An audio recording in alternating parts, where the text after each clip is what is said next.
Salut à tous et bienvenue dans cette toute nouvelle vidéo chez Peugeot Youngtimer France, les amis. Un peu d'absence, un peu d'absence, un peu de travail, la famille, les enfants, ça, voilà. Euh, la toute nouvelle, la toute nouvelle acquisition que je viens de faire à l'instant même. Petite 206 GTI, hein. Bon, c'est un import suisse, je viens de la récupérer en Suisse à l'instant même.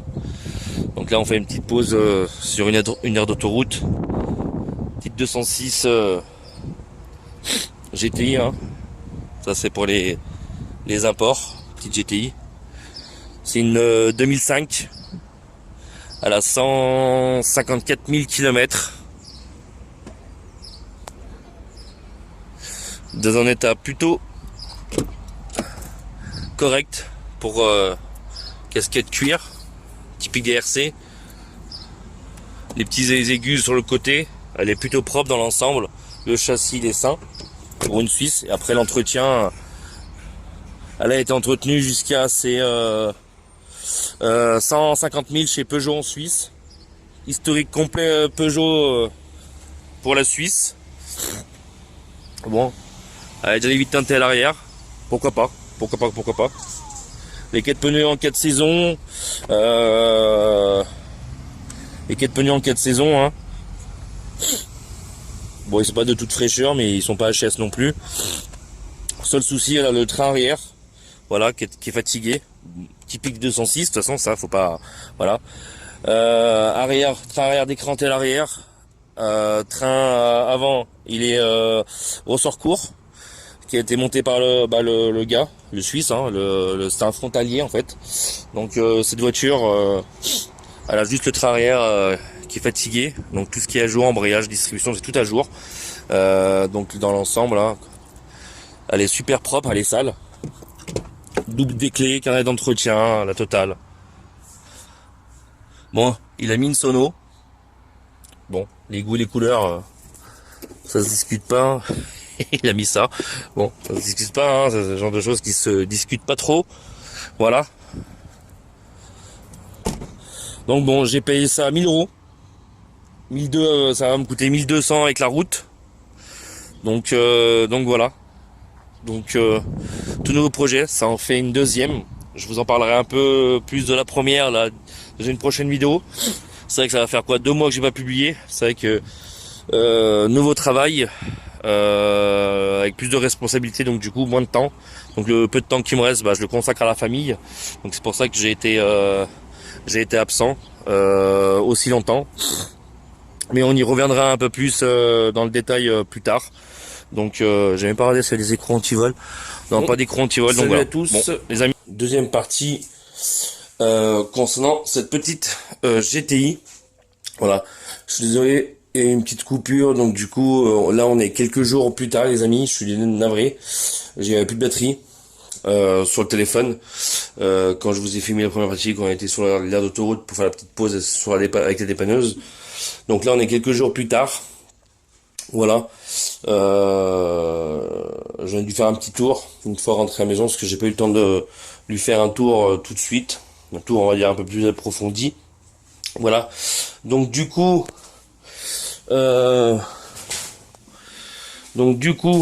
Pour en parler un peu plus, c'est une 206 2 litres, 137 chevaux, version suisse. Donc du coup pour les Suisses, c'est des GTI.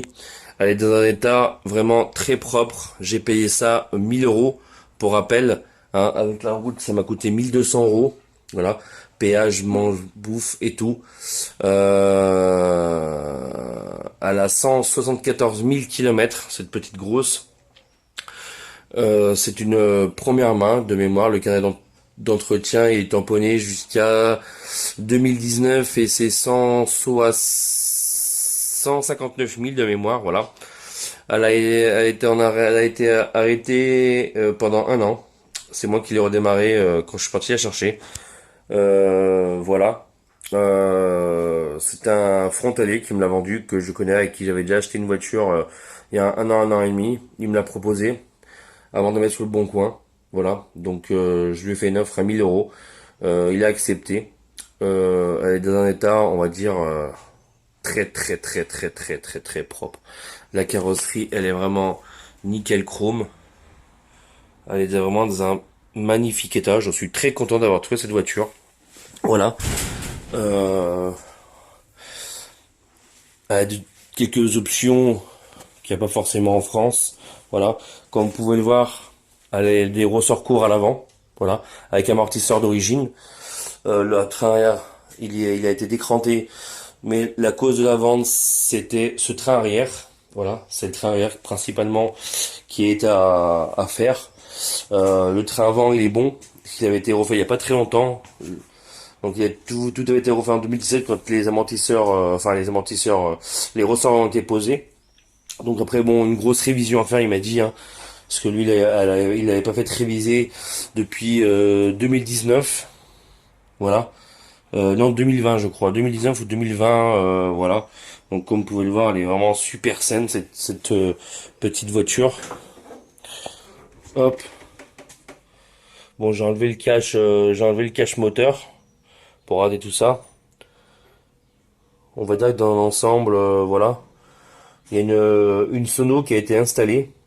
Bon, sans commentaire, hein. Sans commentaire. Vraiment sans commentaire, les gars. Mais il y a un ampli sous le siège passager, sous le siège conducteur, il y a un ampli dans le coffre avec un boomer. Parce qu'elle a l'option, elle est le pack JBL. Donc voilà. Casquette, casquette de compteur en cuir, carbone. Voilà, elle est super propre à l'intérieur, je l'ai même pas nettoyée comme vous pouvez le voir, elle est vraiment en magnifique état intérieur comme extérieur, j'ai vraiment rien nettoyé. Elle a les vitres teintées d'origine, les cages anti-ouragan, ses petits feux, bon, peut-être que je vais les laisser. Elle a un petit silencieux sport, voilà, dans l'ensemble, on va dire qu'on est sur une très très bonne base, comme vous pouvez le voir, c'est ça, le focus de bien se faire, on est sur quelque chose de plutôt intéressant, regardez. Ça se voit qu'on est sur un véhicule qui vient de Suisse, puisque les Sugas c'est même du Bosch, mais les Sugas ils sont tout récents. Donc c'est un véhicule qui a toujours été super bien entretenu. Voilà, j'ai fait la chance d'acquérir ce petit véhicule. Voilà. C'était la première fois pour moi que j'achetais une voiture étrangère. Bon, il y a une première atout. Vu le prix des S16 en ce moment, ça a fait que grimper, donc ça peut que être bénéfique pour moi si toutefois je veux la vendre plus tard. Mais vu que je vous expliquerai où est passé l'autre S16, parce que du coup je ne l'ai plus. Donc voilà. Donc sur mon petit plaisir, voilà, je vais pas la refaire dans l'immédiat. Voilà, je vais la refaire au fur et à mesure. Donc là, la première chose que je vais refaire pour qu'elle puisse rouler dans l'état, c'est le train arrière, parce que le train arrière il est totalement HS du côté droit, avec disque et plaquettes et amortisseur. Voilà. Je vais repartir sur une base 9 pour pas qu'il y ait de soucis. Hop. Donc elle est vraiment en très très bon état. Elle a été déciglée entièrement. Bon, j'approuve, hein. Ça fait sobre, j'aime bien. Donc euh, donc voilà. Et il y aura sûrement aussi l'embrayage. On entend un peu la butée qui commence un peu, voilà. L'embrayage, il m'a dit qu'il avait jamais été fait et la distribution a été faite une fois. Donc la distribution a été faite à 120 000. Je crois que sur les 16, c'est tous les 10 ans, ou 8 ans, ou 10 ans, il faudra que je regarde, mais je crois qu'elle sera à faire d'ici peu de temps. Donc là, dans un premier temps, je vais m'occuper du train arrière, qui est quand même la chose la principale pour qu'elle puisse être en état de rouler. Et une fois que le train arrière sera fait, je m'occuperai du côté administratif de cette petite voiture. Voilà. Après, et du côté administratif, je vais faire train arrière, disque paquet arrière, amortisseur arrière, et la grosse révision complète. Et après, je m'occuperai du côté administratif. Voilà. Donc bon les amis, voilà mon petit retour sur les chapeaux de roue comme on dit. Hein. C'était une voiture que j'ai acheté un peu sur un coup de tête comme ça. Il m'a appelé le dimanche pour que j'aille vienne la chercher le mardi. Sinon, bah, j'avais pas de délai supplémentaire parce que sinon, lui, il allait la mettre sur le bon coin et il en voulait à la base. Il m'a dit ouais, je vais la mettre à 1005. Je sais très bien qu'elle partira. Effectivement, même si c'est une version suisse, elle partira, ça c'est sûr. Donc, vu l'état de la voiture, voilà. Donc, regardez, hein, cet état. Même l'autre, elle était pas en aussi bon état alors que c'était une première main. Elle est vraiment en magnifique état. Elle est super propre en fait. C'est incroyable quoi. Il y a même Peugeot Assistance, c'est incroyable dans l'état qu'elle est. J'ai même pas eu le temps de je l'ai pas lavé, hein. L'extérieur, il est comme il est. En fait, elle a été stockée dans un garage quand je suis parti la récupérer. Donc voilà, les amis. Donc il y aura une nouvelle série sur encore une S16, une deuxième S16 sur la chaîne. J'en ferai une vidéo pour vous dire pourquoi la première S16 n'est plus là. Voilà. Je sais pas s'il y aura une cadence de vidéo un peu comme avant. C'est-à-dire je vais reprendre un peu à faire les vidéos. De toute façon, je vous poste celle-ci et je pense qu'il y aura deux vidéos du train, du changement du train arrière, tout ce que je ferai sur celle-ci. Voilà les amis. Bon, c'était Mike pour Peugeot Youngtimer France. Je vous souhaite une bonne fin de journée à vous, bon visionnage, à bientôt. Ciao ciao.